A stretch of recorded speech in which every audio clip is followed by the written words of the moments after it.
اعوذ باللہ من الشیطان الرجیم بسم اللہ الرحمن الرحیم رب اشرح لی صدری ویسر لی امری واحلل عقدۃ من لسانی یفقہوا قولی واجعل لی وزیرا من اہلی رب زدنی علما اللہم فقہنا فی الدین اللہم انی اسألک علما نافعا رزقا طیبا وعملا متقبلا آمین۔ السلام علیکم ورحمۃ اللہ وبرکاتہ۔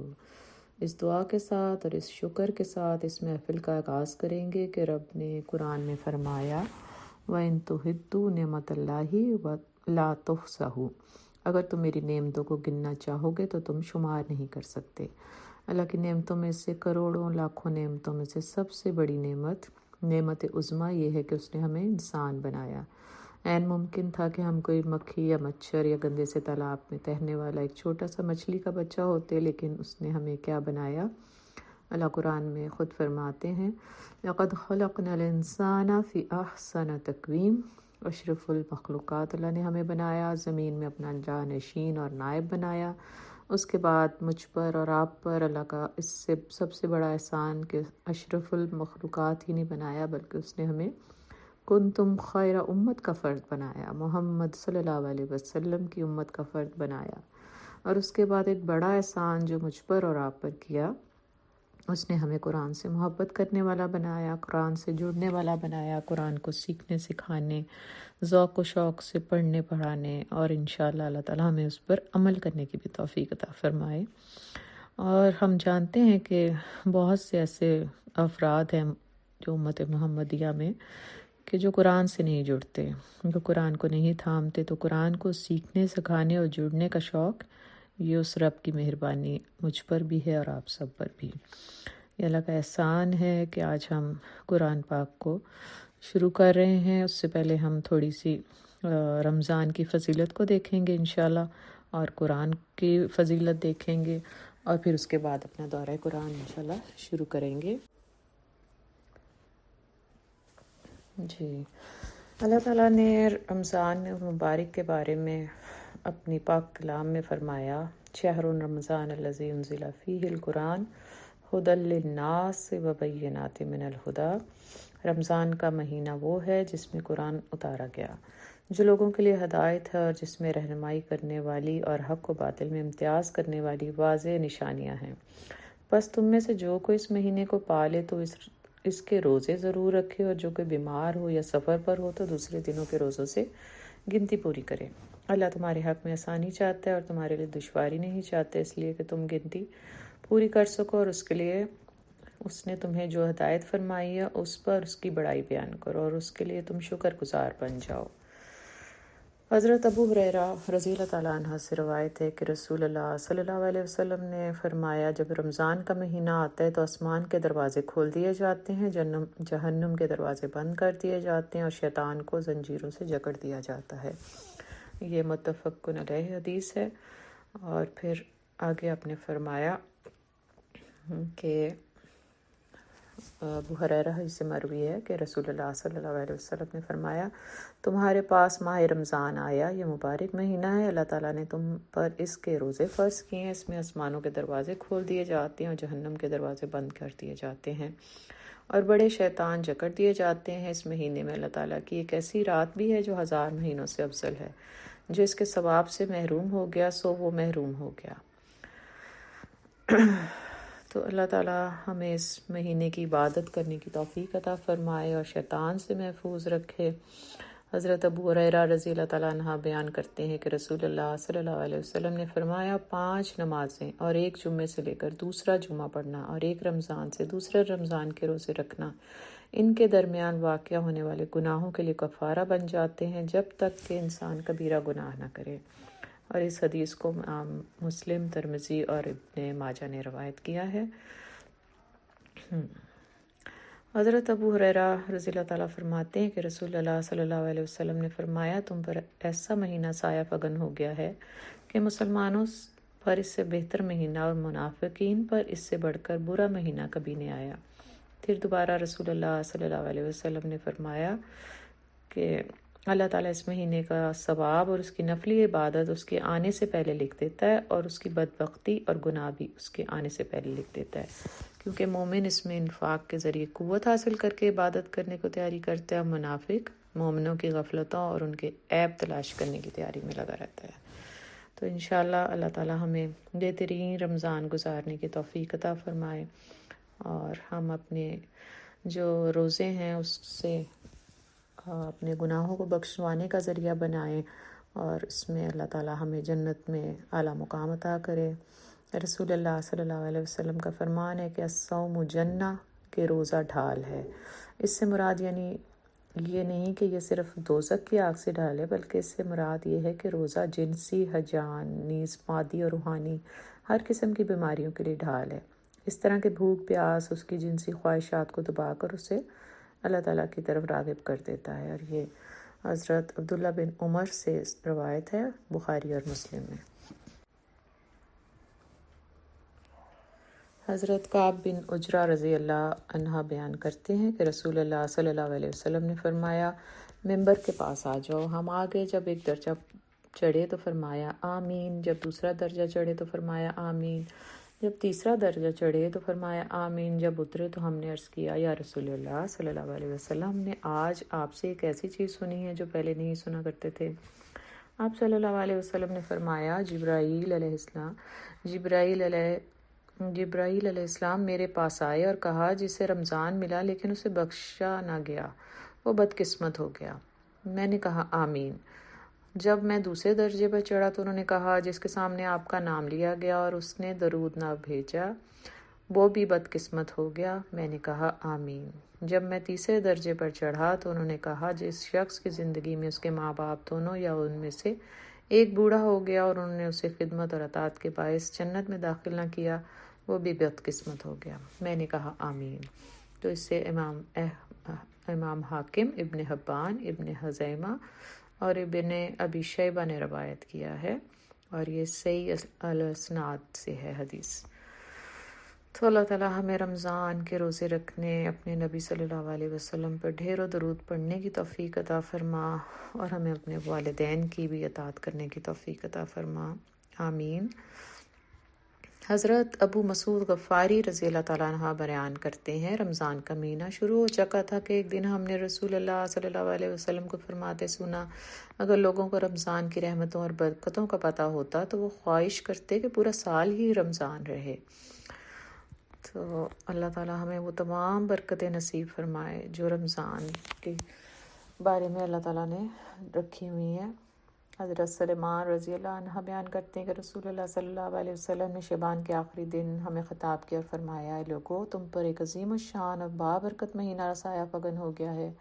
اس میں ایک ایسی رات ہے جو 1000 مہینے سے بہتر ہے۔ اللہ تعالیٰ نے اس کے روزوں کو فرض کیا ہے، راتوں کے قیام کو نفل، اور جو شخص اس میں قرب الہی کی نیت سے کوئی نیکی کرتا ہے اسے دیگر مہینوں میں ایک فرض ادا کرنے کے برابر سمجھا جاتا ہے، اور جو شخص اس میں ایک فرض ادا کرتا ہے گویا اس نے باقی مہینوں میں 70 فرائض ادا کیے۔ یہ صبر کا مہینہ اور صبر کا ثواب جنت ہی ہے۔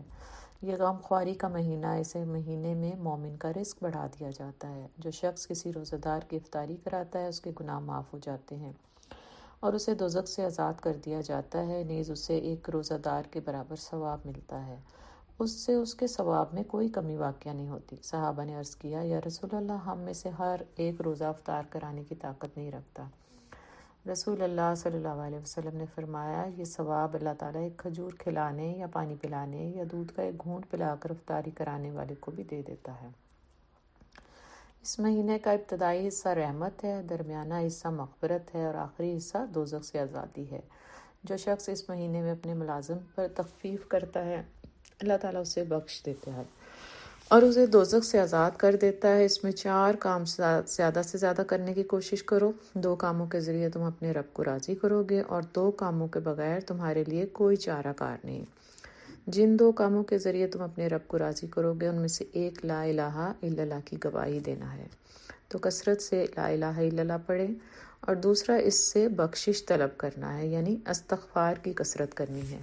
جن 2 کاموں کے بغیر تمہارے لیے کوئی چارہ نہیں، ان میں سے ایک یہ ہے کہ تم اللہ تعالیٰ سے جنت کا سوال کرو، اور دوسرا یہ کہ دوزخ سے پناہ مانگو۔ جو شخص روزہ دار کو پانی پلائے گا اللہ تعالیٰ اس سے میرے حوض سے پانی پلائے گا، اسے جنت میں داخل ہونے تک پیاس نہیں لگے گی، اور اس حدیث کو امام ابن خزیمہ اور بہقی نے روایت کیا ہے۔ اور حضرت جابر بن عبداللہ رضی اللہ عنہما بیان کرتے ہیں کہ رسول اللہ صلی اللہ علیہ وسلم نے فرمایا، میری امت کو رمضان میں 5 تحفے ملے ہیں جو اس سے پہلے کسی نبی کو نہیں ملے۔ پہلا یہ کہ جب رمضان کی پہلی رات ہوتی ہے تو اللہ تعالیٰ اس کی طرف نظر التفات فرماتا ہے، اور جس پر اس کی نظر رحمت پڑتی ہے اسے کبھی عذاب نہیں دے گا۔ دوسرا یہ کہ شام کے وقت ان کے منہ کی بو اللہ کو کستوری کی خوشبو سے بھی زیادہ اچھی لگتی ہے۔ اور تیسرا یہ کہ فرشتے ہر دن اور ہر رات ان کے لیے بخشش کی دعائیں کرتے ہیں۔ چوتھا یہ ہے کہ اللہ اپنی جنت کو حکم دیتا ہے کہ میرے بندوں کے لیے تیار کر لے اور مزین ہو جا، تاکہ وہ دنیا کی تھکاوٹ سے میرے گھر اور میرے دار رحمت میں پہنچ کر آرام حاصل کریں۔ پانچواں یہ کہ جب رمضان کی آخری رات ہوتی ہے تو ان سب کو بخش دیا جاتا ہے۔ ایک صحابی نے عرض کیا، کیا یہ شب قدر ہے؟ آپ صلی اللہ علیہ وسلم نے فرمایا، نہیں، کیا تم جانتے نہیں ہو کہ جب مزدور اپنا کام سے فارغ ہو جاتے ہیں تو انہیں پوری پوری مزدوری دی جاتی ہے؟ تو اس حدیث کو امام بہقی نے روایت کیا، یعنی جب رمضان کا آخری روزہ ہو تو اس رات بھی آپ نے اسی طرح لگن سے اللہ سے دعائیں کرنی ہے، نفلی عبادت کرنی ہے، ذکر و اذکار کرنا ہے، قرآن کو خوب پڑھنا ہے اور اللہ سے بہت ڈھیروں دعائیں کرنی ہیں۔ اور یہ کیونکہ مزدوری کا ٹائم ہوتا ہے تو اللہ تعالیٰ اس رات بخشش کی انعامات سے جو اپنے بندوں کو پوری پوری مزدوری دیتا ہے۔ انشاءاللہ اللہ تعالیٰ ہمیں اس کی توفیق عطا فرمائے۔ چونکہ یہ مہینہ قرآن کا مہینہ ہے تو اس لیے ہم قرآن کی بھی تھوڑی سی فضیلت کو دیکھ لیتے ہیں، قرآن کس طرح نازل ہوا اور اس کا کیا حق ہے بندوں پر۔ اللہ تعالیٰ نے اپنی پاک کلام کو کیسے اپنے نبی پر نازل کیا۔ قرآن کا تعارف یہ ہے کہ اس کے 3 معنی ہیں، یعنی اس کا مطلب ہے کہ ملانا، جمع کرنا اور پڑھنا۔ یعنی قرآن کا جو روٹ ورڈ ہے نا، وہ کاف، را اور نون، تو اس قرن سے مراد جو ہے اس کا مطلب ہے ملانا، جمع کرنا اور پڑھنا۔ تو قرآن میں تینوں معنی قرآن پڑھنے کا معاملہ کیا گیا ہے۔ قرآن پڑھا بھی جاتا ہے اور اس قرآن کو جمع بھی کیا گیا، اور اس کو حافظین کے مطلب حافظے میں جمع کیا جا رہا ہے۔ پھر اس کو ملایا بھی گیا، قرآن کے حروف کو، آیات کو، رکوعوں کو، سورتوں کو تو ملایا گیا، یعنی کہ یہ قرآن کے جو 3 معنی ہیں، جمع کرنا، پڑھنا اور ملانا۔ قرآن کو اللہ تعالیٰ نے قرآن میں 8 ناموں سے پکارا ہے۔ قرآن کو فرقان، برہان، الکتاب، الحق، الذکر، التنزیل، احسن الحدیث۔ اس کے علاوہ قرآن میں 17 صفاتی نام ہیں۔ قرآن مجید، عظیم، معزہ، شفاء، کریم، عزیز، ہدن۔ آپ نے فرمایا، خالق کے کلام کو مخلوق کے کلام پر وہی فوقیت ہے جو خالق کو خود مخلوق پر ہے۔ قرآن تو وہ کلام ہے جس مہینے میں نازل ہوا، وہ مہینہ شہر عظیم، شہر مبارکہ بن گیا۔ جس رات میں نازل ہوا وہ رات لیلۃ القدر، خیر من الف شہر، 1000 مہینوں سے بہتر رات لیلۃ القدر، قدر و منزلت والی رات بن گئی۔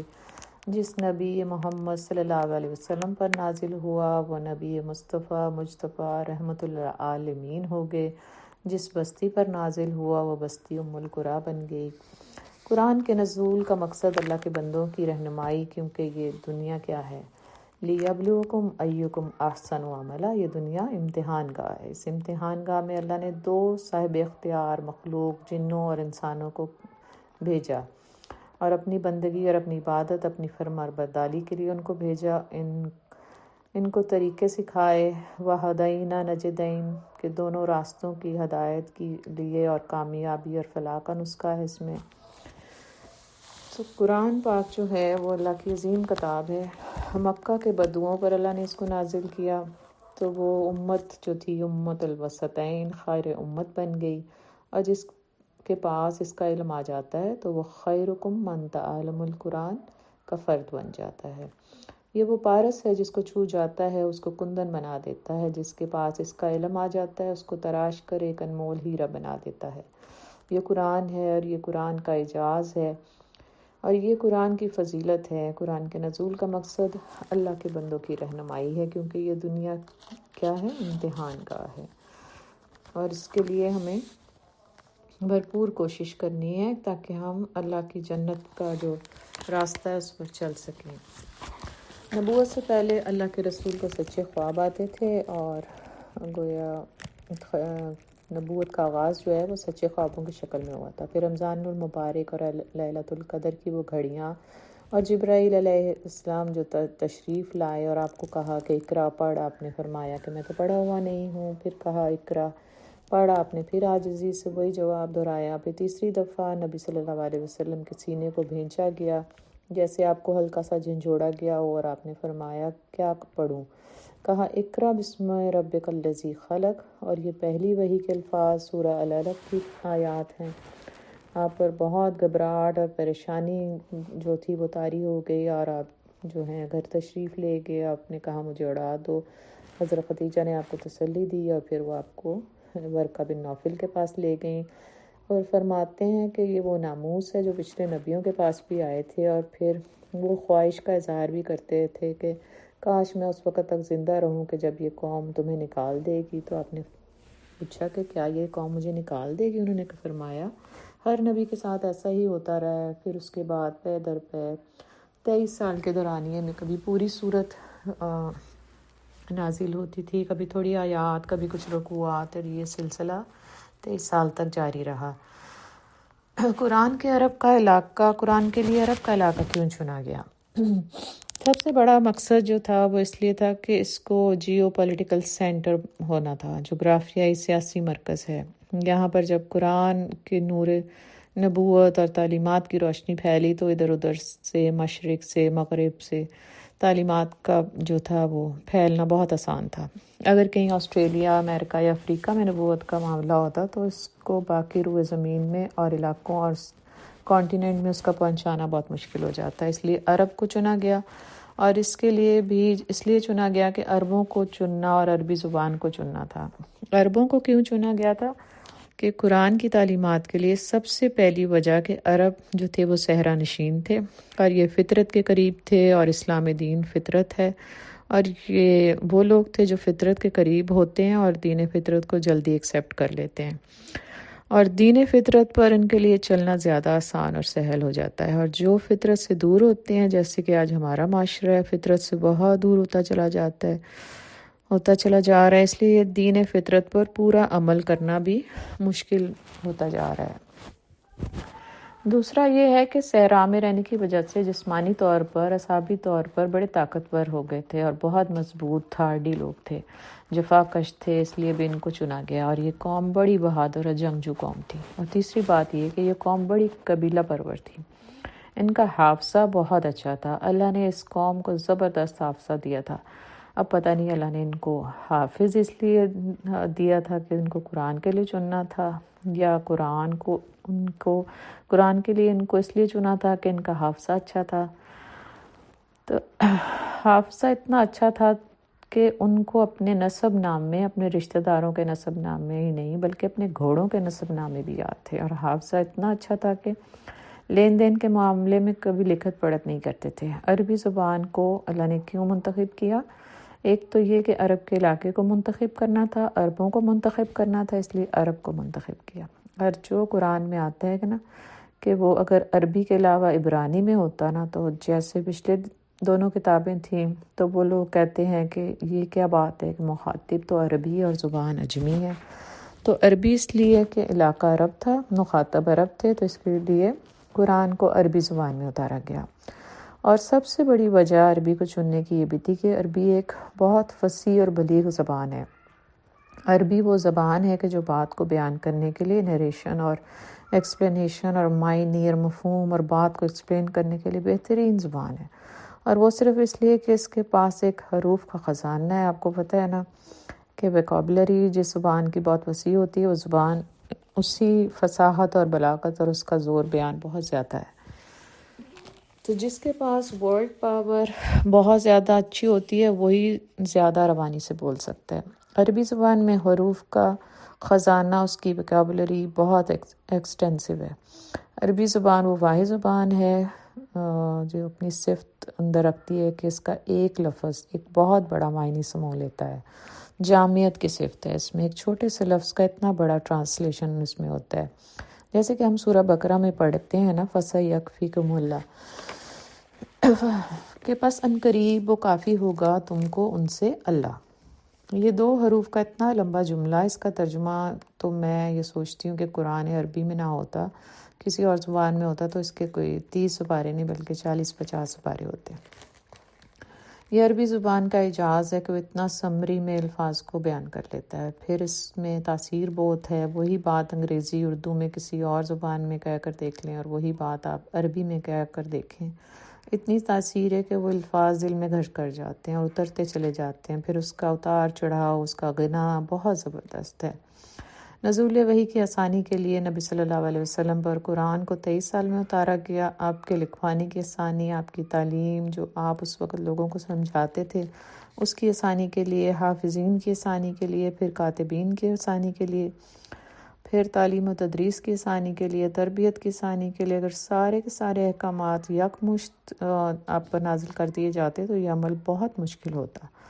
آہستہ آہستہ جب بارش برستی ہے نا تو زمین بھی جذب اس کو کر لیتی ہے، اور اگر ایک دم بھاری بھرکم بارش آ جائے تو آپ کو پتہ ہے کہ کیسے کیچڑ اور پھسلن ہوتا ہے۔ تو یہ قرآن کی تعلیمات آہستہ آہستہ بتدریج آئیں، پھر اس کے لیے بھی 23 سال میں نازل ہوا۔ کچھ سوال آ جاتے تھے، ان کا جواب دینا پڑتا تھا، کچھ اعتراضات آتے تھے، ان کی نفی کرنی پڑتی تھی، کبھی تنقید آتی تھی، مذاق ہوتا تھا، اس کو نگیٹ کرنا ہوتا تھا، مشکل حالات آتے تھے تو نبی صلی اللہ علیہ وسلم کو تسلی دینی پڑتی تھی، دھمکیاں آتی تھیں، مشرکین کو دھمکی دینی پڑتی تھی، ان کو ڈرانا اور متنبہ کرنا پڑتا تھا، اور بار بار ایمان کی یاد دہانی اور عقائد کی اصلاح کے لیے بھی۔ اور پھر جو حالات رونما ہوتے تھے، کبھی احد، کبھی بدر، کبھی خندق، کوئی غزوہ، تو ان کے اوپر ڈیبیٹ، کوئی ڈسکشن، اصول اور پیغام سمجھائے جاتے تھے۔ اس کے لیے آہستہ آہستہ 23 سال کے دورانیے میں قرآن کو نازل کیا گیا۔ قرآن میں 114 صورتیں ہیں، 6236 آیات ہیں، اور قرآن کی پہلی سورہ سورہ فاتحہ ہے، سب سے چھوٹی سورت سورہ کوثر، سب سے طویل سورت 286 آیات پر مشتمل اور 40 رکوعات ہیں، وہ سورہ بقرہ ہے۔ قرآن کی حفاظت کیسے ہوئی؟ اللہ تعالیٰ نے سورہ حجر آیت نمبر 15 میں فرمایا، اِنَّ لَهُ لَحَافِظُونَ، اس کی حفاظت ہم خود کریں گے۔ تو اللہ نے قرآن کی حفاظت کیسے کی؟ جب لوح محفوظ سے آسمان دنیا پر اتارا گیا تھا، رسول اللہ صلی اللہ علیہ وسلم کی نبوت سے پہلے تو آسمان دنیا کی حفاظت کو پہلے سے زیادہ سخت کر دیا گیا۔ ہم پڑھیں گے قرآن میں 2 جگہ تذکرہ آتا ہے کہ جنوں نے آسمان دنیا کی حفاظت کو اور اس کے چینج اور اس کی ٹرانسفارمیشن کو محسوس کیا تھا۔ قرآن میں آتا ہے کہ جنہوں نے کہا کہ پہلے تو ہم آسمان میں جاتے تھے، کچھ سنگن لے لیتے تھے تو ہم کچھ خبر پاتے تھے، لیکن اب ہم جب آسمان میں جاتے ہیں تو اصحاب ثاقب کا شعلہ اپنے پیچھے پاتے ہیں۔ انہوں نے کہا کہ ہم سوچ رہے ہیں کہ اللہ نے لوگوں کے لیے یا تو کسی برائی کا ارادہ کیا یا کسی بھلائی کا، ہمیں نہیں پتا تھا۔ تو نبوت سے پہلے آسمان دنیا کو، سیکیورٹی کو پہلے سے زیادہ ٹف کر دیا۔ پھر جب آسمان دنیا میں سے محمد صلی اللہ علیہ وسلم پر وحی آتی تھی تو فرشتوں کے سردار حضرت جبرائیل تشریف لاتے تھے۔ ہمیں حدیث سے یہ بھی پتہ چلتا ہے کہ جبرائیل جب وحی جب لے کر آتے تھے تو ان کے ساتھ وہ اکیلے نہیں ہوتے تھے، بلکہ ان کے ساتھ فرشتوں کا ایک گروہ ہوتا تھا، یعنی حفاظت کے لیے۔ اور قرآن میں اس کی کیفیت بتائی گئی ہے کہ کوئی شیطان اس میں خلل انداز نہیں ہو سکتا تھا۔ اس وحی کی ترسیل میں پھر نبی صلی اللہ علیہ وسلم کے قلب مبارک میں اس کو حفظ کرایا دیا گیا۔ یہ حفاظت ہے قرآن کی۔ آپ سال میں 1 دفعہ قرآن کا دور کرتے تھے، پھر آپ صلی اللہ علیہ وسلم سے حافظین قرآن جو قرآن کو سنتے تھے، حفظ کرتے تھے، یہ بھی حفاظت کا طریقہ تھا۔ اور پھر قرآن کی کتابت کی جاتی تھی، لکھا جاتا تھا قرآن کو، یہ بھی حفاظت کا ایک طریقہ تھا۔ اس زمانے میں کاغذ تو موجود نہیں تھے تو قرآن کی مختلف شکلوں میں اس کو لکھوایا گیا، مثلاً درختوں کے پتوں پر، درختوں کی چھال پر، پتھروں پر، چمڑوں پر، ہڈیوں پر، اور اونٹ کی جو کندھے کی ہڈی ہے، جو موڈے کی ہڈی، وہ بہت مضبوط ہوتی ہے، تختی کی طرح ہوتی ہے، اس پر لکھا جاتا تھا۔ تو ان چیزوں پر لکھا گیا اور یہ سب حفاظت کے لیے تھا۔ آپ صلی اللہ علیہ وسلم کی زندگی میں ہمیں پتہ چلتا ہے کہ رسول اللہ صلی اللہ علیہ وسلم کی حیات طیبہ میں قرآن کو لکھا نہیں گیا تھا، جیسے باقاعدہ ایک صحیفے کی شکل میں موجود نہیں تھا، اس کو لکھا نہیں گیا تھا۔ آپ صلی اللہ علیہ وسلم کی وفات کے بعد حضرت ابوبکر صدیق کے دور میں ہمیں پتہ چلتا ہے کہ جنگ یمامہ میں 80 حافظ جو تھے وہ شہید ہو گئے، تو حضرت ابوبکر رضی اللہ عنہ کو یہ پریشانی لاحق ہوئی کہ اب کہیں قرآن جو لوگوں کے سینے اور حافظے میں ہے تو یہ قرآن کہیں غیر محفوظ نہ ہو جائے۔ ان کے دل میں یہ خواہش آئی تھی کہ قرآن کو لکھوایا جائے۔ انہوں نے حضرت عمر رضی اللہ تعالیٰ سے مشورہ کیا، تو حضرت عمر رضی اللہ فرماتے ہیں کہ میں نے انکار کر دیا اور میں نے کہا کہ یہ وہ کام نہیں کروں گا جو نبی صلی اللہ علیہ وسلم نے اپنی زندگی میں نہیں کروایا۔ اور حضرت عمر فرماتے ہیں کہ اللہ نے پھر میرا دل جو ہے ویسے ہی قائل کر دیا جیسے حضرت ابوبکر صدیق کا تھا۔ پھر انہوں نے کاتب وحی حضرت زید بن ثابت کو بلایا اور ان سے درخواست کی کہ وہ یہ کام اپنے ذمے لے لیں۔ پہلے انہوں نے بھی حضرت عمر کی طرح انکار کیا، لیکن حضرت عمر فرماتے ہیں کہ اللہ نے ان کا دل بھی ویسے ہی قائل کر دیا جیسے ہم دونوں کا تھا۔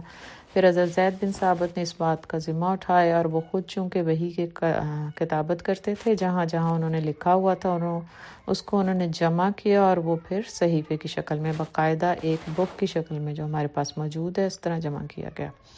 حضرت عمر رضی اللہ تعالیٰ کی وفات کے بعد یہ صحیفہ حضرت حفصہ رضی اللہ کے پاس تھا، اور لیکن حفصہ رضی اللہ عنہا کے پاس تھا، لیکن اس وقت تک اس پر اعراب یعنی زیر زبر پیش نہیں لگے ہوئے تھے۔ تو حضرت عمر کے زمانے میں جب فتوحات کا سلسلہ بہت پھیل گیا اور باہر تک نکل گیا، روم اور ایران تک اسلام پہنچ گیا، اب صرف عرب کے لوگ ہی قرآن نہیں پڑھ رہے تھے، اجمی لوگ نان عربی جو تھے وہ قرآن پڑھتے تھے۔ تو حضرت عثمان رضی اللہ تعالیٰ عنہ کے دور میں اس ضرورت کو محسوس کیا گیا کہ جب نان عرب قرآن پڑھ رہے ہیں تو اس کے اوپر اعراب لگانے کی ضرورت ہے۔ جیسے ہم اپنی کتابیں یا کوئی رسالہ دیکھیں تو اردو میں کوئی زیر زبر نہیں ہوتی، کیونکہ یہ ہماری اپنی لینگویج ہے، ہمیں بچپن سے سیکھی ہے۔ ہم چور کو چور ہی پڑھتے ہیں، چور نہیں پڑھتے، کیونکہ ہمیں پتہ ہے کہ اس کا کیا لب و لہجہ ہے۔ اس طرح عرب تو ٹھیک پڑھتے تھے، لیکن جب نان عرب جو تھے اس میں غلطی کرنے لگے تو حضرت عثمان کی خدمت تھی، انہوں نے ایفرٹ لگائی، اعراب لگوائے اس پر، اور حضرت یحییٰ بن یامر تابعین میں سے تھے، انہوں نے اس کو منقوط کیا یعنی نقطے لگائے۔ یہ قرآن کی تدوین اور حفاظت کی مختلف ادوار ہیں۔ اللہ سبحانہ تعالیٰ ہمیں اور ہماری ذریتوں کو قرآن کی حفاظت میں اپنا کردار ادا کرنے کی توفیق عطا فرمائے۔ ہماری نسلوں میں حافظ قرآن، عالم قرآن، عامل قرآن اور خادم قرآن، حامل قرآن اٹھائے، اور اللہ ہمارے گھر والوں کو اور ہم اہل خاندان کو قرآن کی حفاظت کرنے والا بنائے۔ قرآن کی ترتیب کے حوالے سے یہ بات ذہن نشین کر لیں کہ قرآن کے حروف، اس کی آیات، اس کے رکوعات اور صورتوں کی ترتیب میں من جانب الہی ہے، اللہ کی طرف سے ہے۔ وہ کیسے کہ جب رسول اللہ صلی اللہ علیہ وسلم پر وحی نازل ہوتی تھی، آپ کو پتہ تھا کہ قرآن نزول اعتبار سے ارینج نہیں کیا گیا، بہت سی صورتیں جو پہلے نازل ہوئیں وہ ترتیب کے اعتبار سے بعد میں تھیں، تو آپ کو جو تھا وہ اسی طرح قرآن آپ کو سکھایا گیا کہ جہاں اس کو رکھا جانا ہے۔ جیسے کہ بہت سی بعد میں آنے والی وہ پہلے ہیں صورتیں، مثلاً آپ دیکھیں گے جو پہلی وحی ہے وہ جا کر 30ویں پارے میں آئی ہے، اور سورہ بقرہ جو جا کر مدنی دور میں نازل ہوئی تھی وہ دوسرے نمبر پر آتی ہے۔ قرآن کی کرنٹ ترتیب وہ تنزلی ترتیب نہیں ہے، یہ جو ترتیب ہے نا یہ قرآن کی، یہ اللہ تعالیٰ نے اللہ کی طرف سے واضح کرتا ہے۔ جو آیات رکوعات جہاں رکھا جاتا تھا اس کو آپ کے حافظے میں وہیں پر حفظ کرایا جاتا تھا۔ میرا خیال ہے کہ پچھلے زمانے کے لوگوں کو تو سمجھنا مشکل ہوتا، لیکن آج ہمارے لیے تو یہ بات بالکل مشکل نہیں۔ اگر آج ہم دیکھیں گے تو ہم کوئی فائل اپنے کمپیوٹر میں یا اپنے ہارڈ ڈسک میں، اپنے موبائل کی میموری میں جہاں پر ڈالنی ہوتی ہیں، ہم اس کو کاپی پیسٹ کر کے اس کو وہیں ڈال دیتے ہیں۔ تو اسی طرح اللہ کے حکم سے جو آیات جس صورت میں جس رکوع میں رکھنی مقصود تھی اس کو اسی طرح آپ کے حافظے میں ڈال دیا گیا تھا، آپ کو اسی ترتیب میں قرآن حفظ کرایا گیا۔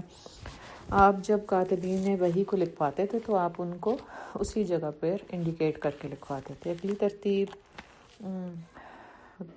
اگلی ترتیب سپاروں کی ترتیب ہے، یعنی قرآن کو 30 سپارے جز یا اجزاء میں تقسیم کیا گیا، یہ حیات طیبہ میں نہیں کیا گیا تھا، یہ حیات طیبہ کے بعد کا معاملہ ہے۔ اب کے وصال کے بعد کچھ کتب میں ہے کہ یہ صحابہ کے دور میں اور کچھ کتب میں تابعین کے بعد یہ معاملہ آیا۔ جب لوگوں کے لیے یہ خواہش ہوئی کہ قرآن کو ایک مہینے میں مکمل کیا جائے تو انہوں نے قرآن کو 30 ایکول پارٹس میں ڈیوائیڈ کر دیا۔ یہ صح پاروں کا بنانا نہ اللہ کی طرف سے تھا نہ محمد صلی اللہ علیہ وسلم کی طرف سے، یہ محض وہ لوگ جو قرآن کو 30 دنوں میں پڑھ کر مکمل کرنا چاہتے تھے، انہوں نے اس کو اپنی آسانی کے لیے اس کو 30 اجزاء یعنی جز یا پاروں میں تقسیم کیا۔ قرآن میں منزلیں ہیں، یہ 7 ہیں، اور یہ بھی اللہ اور رسول کی طرف سے نہیں بلکہ بعد میں وہ لوگ جن کے دل میں یہ خواہش تھی کہ قرآن کو ایک ہفتے میں مکمل تلاوت کریں تو انہوں نے 7 ایکول پارٹس آف قرآن بنائے۔ وہ منزلیں ہیں، پہلی منزل سورہ فاتحہ سے سورہ مائدہ تک ہے، دوسری سورہ نام سے سورہ توبہ تک، تیسری سورہ یونس سے سورہ نحل، اور چوتھی سورہ بنی اسرائیل سے سورہ فرقان، سورہ شورى سے سورہ یاسین 5ویں، اور چھٹی سورہ صافات سے سورہ حجرات تک ہے، 7ویں سورہ قاف سے سورہ ناس تک ہے۔ قرآن کو کچھ مفسرین نے گروپس میں بھی تقسیم کیا ہے، جس کی ترتیب میں قرآن موجود ہے۔ اس میں 7 گروپس ہیں، یہ تفاسیر کے حوالے سے دیے گئے ہیں۔ ہر گروپس کے شروع میں مکی صورتیں اور اس کے بعد مدنی صورتیں، قرآن کو اس ترتیب میں تقسیم کیا گیا ہے۔ 7 گروپس میں ہر گروپ کے شروع میں مکی صورتوں کا مواد ہے، پھر مدنی صورتوں کا مواد۔ ابتدا کے گروپ میں مکی صورتوں کا گروپ، اور اس لیے کہ مکی صورتوں کے اندر ایمانیات پر بات ہوتی ہے، عقائد پر بات ہوتی ہے۔ بنیادی طور پر مکی صورتوں میں ایمان کو مضبوط، ایمان کا اضافہ، عقائد کی اصلاح کرنے کے بعد مدنی صورتیں آتی ہیں تاکہ احکامات پر عمل ہو، آسان، سہل اور ثابت قدمی ممکن ہو جائے، سمعنا و اطعنا ممکن ہو جائے۔ پہلے عقائد پر مبنی صورتیں پڑھنے کے بعد پہلے گروپ میں سورہ فاتحہ مکی اور سورہ بقرہ، آل عمران، النساء اور سورہ مائدہ یہ مدنی صورتیں ہیں۔ دوسرے گروپ میں انعام اور سورہ الاعراف 2 مکی صورتیں ہیں، سورہ انفال سے سورہ توبہ یہ 2 مدنی صورتیں ہیں۔ تیسرا گروپ مکی صورتوں کا سورہ یونس سے لے کے سورہ مومنون تک ہے، اور مدنی صورت ایک ہی بھاری احکام والی سورہ نور ہے۔ چوتھا گروپ مکی صورت فرقان سے لے کے سورہ سجدہ تک ہے، اور ایک بھاری احکام والی سورہ احزاب ہے۔ 5 گروپ سورہ سبا سے لے کر سورہ الاحقاف تک یہ مکی ہے۔ مدنی سورہ محمد سے لے کر سورہ حجرات تک ہیں۔ 6واں اس میں سورہ قاف سے سورہ حدید مکی، سورہ مجادلہ سے سورہ تحریم تک مدنی ہے۔ 7ویں گروپ میں سورہ ملک سے سورہ اخلاص تک یہ مکی، اور آخری 2 سورہ الفلق اور ناس مدنی ہے۔ مفسرین یہ گروپس بنائے ہیں۔ آپ صلی اللہ علیہ وسلم نے فرمایا، حضرت واصلہ کی روایت سے طبرانی میں حدیث ہے کہ آپ نے فرمایا، مجھے تورات کی جگہ 7 طوال صورتیں دی گئی ہیں، حضرت داؤد کو جو زبور دی گئی تھی اس کی جگہ مجھے معین صورتیں دی گئی ہیں، اور انجیل کی جگہ مجھے فاتحہ اور 7 مثانی دی گئی ہے، اور مفصل صورتیں زائد دے کر مجھے فضیلت عطا کی گئی ہے۔ انشاءاللہ رمضان کی آمد ہے تو اللہ سے دعا کر لیتے ہیں کہ الہی ہمیں بہترین ایمان، صحت، حالات اور معاون مددگار عطا فرمانا، تاکہ رمضان میں بہترین صحیح کر کے ساری سعادتیں سمیٹنے والے خوش نصیب بن جائیں۔ الہی ہمیں شیطان کی اکساہٹوں اور چالوں سے بھی محفوظ رکھنا کہ ہم محروم رہنے والے بدبختوں میں شامل نہ ہوں۔ الہی ہمیں بری صحبت، برے ماحول، سستی، بے حسی، غفلت سے بچانا، تاکہ ہم اس ماہ کی رحمتوں کو ترک کر کے لعنت کے حقدار نہ بنیں۔ آمین ثم آمین۔ وآخر دعوانا ان الحمد للہ رب العالمین۔ سبحانک اللہم و بحمدک، نشہد ان لا الہ الا انت، نستغفرک و نتوب الیک۔ سبحان ربک رب العزۃ عما یصفون، وسلام علی المرسلین، والحمد للہ رب العالمین۔ السلام علیکم ورحمۃ اللہ وبرکاتہ۔